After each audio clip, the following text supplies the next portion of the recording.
I think what's really interesting is this world in which we're dealing with two women's competing fantasy of each other. Both women come to need each other for reasons neither of them understands. Chloe thinks that Catherine needs her for reasons which are not correct, but are very compelling. And Catherine believes that she needs Chloe for reasons which are not the ones which are most explicit. There's something else that Chloe is fulfilling in her, rather than just getting information about her husband. So the foundation for that is certainly in the original, in Natalie, but the decision here was to amplify it, to make it more extreme, and to take it much further. Is not asking Chloe to come back with proof or information. She could hire a detective if she wanted that. What she wants is the story, and she wants to have another person tell her that story, and that's a very powerful part of this exchange.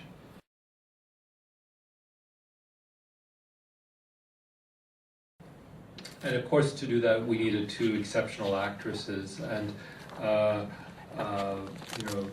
think I've been dreaming of working with Julianne Moore since the early '90s, since I first saw her work, and it was just so exciting to finally have that opportunity.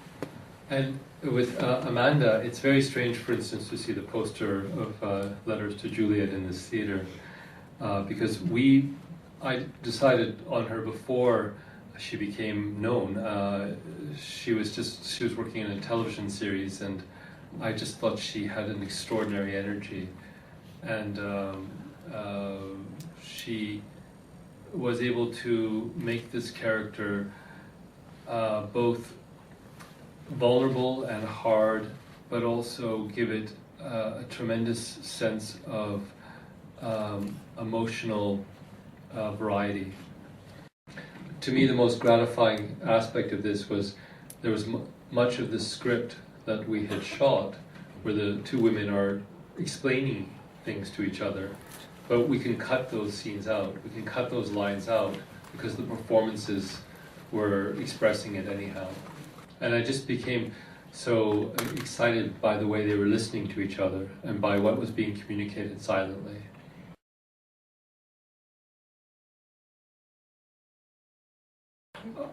I chose Toronto because it's a city I know. When I got the script, it was set in San Francisco. And I got very excited because I always dreamed of shooting in San Francisco. Some of my favorite films have been shot there, from Vertigo to Dirty Harry, I guess, and many others. But the more I thought about it, the more I realized that everything that I wanted to show about San Francisco, I had seen already. And that I'd never seen Toronto, the city where I live, represented in a certain way. And this, interestingly, is the first foreign-financed film that uses Toronto as itself. And honestly, I knew exactly how these people would live in the city and where they would go. I felt very close to them. So it was a way of making the film more personal as well. Strangely enough, Toronto, for most of you, is a bit like Chloe. It's a city that's paid a lot of money to pretend to be someone else. So we have films shot there, and Toronto pretends to be New York, or pretends to be Chicago, or pretends to be San Francisco. And so I think now it's very interesting because there's something mysterious about the city. The first question I was asked outside is, where is the city shot? Because we don't have an iconographic way of thinking of Toronto. So it really does become like the spirit of Chloe.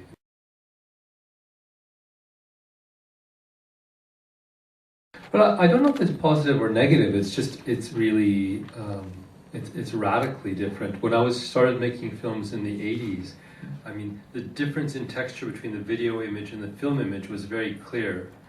So I could use that difference texturally in the films to show these different states of mind. But of course, now the two are conflated. They are the same image.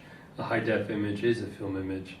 So, as I was saying, when I was going back to these earlier films to do remastering, I've had to actually take out the video look and make them more integrated, so that a young audience will read them, be able to understand what it's about.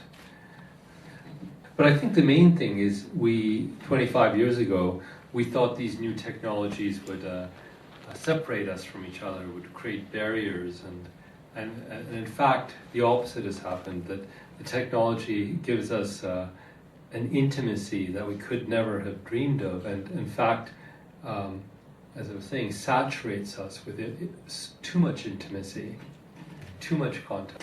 But I think, what's consistent is the desire to tell stories about ourselves, and the technologies are the instruments that we use to communicate those stories, either in a very banal way, like saying where we are and how we're going to connect and giving information, or perhaps something more complex, like transmitting an entire culture or history.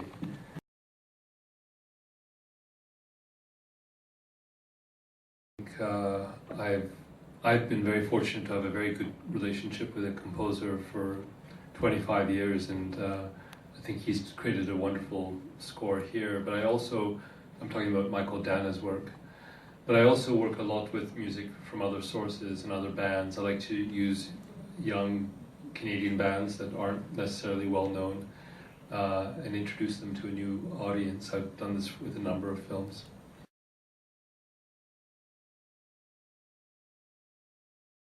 I love that introduction because it's only Julianne Moore could do it so nicely, because she's making it sound so sweet and so natural.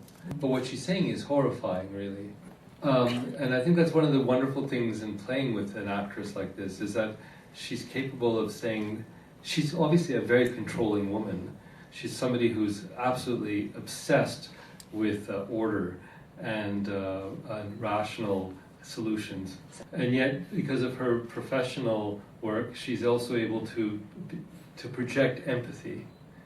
Because in fact, an orgasm is very mysterious, and it's coming from very, especially with her orgasm that we see later in the film, or the scenes with Chloe, are very ambiguous, and there are all sorts of forces that are coming together at that moment: physical, spiritual, emotional, and it's not just a series of muscular contractions, as she says.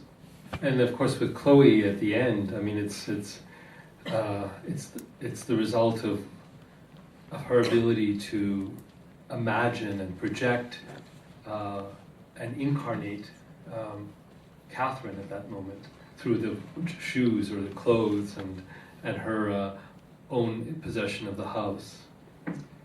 So maybe what we're talking about is the difference between a good orgasm and a bad orgasm, or a very strange orgasm.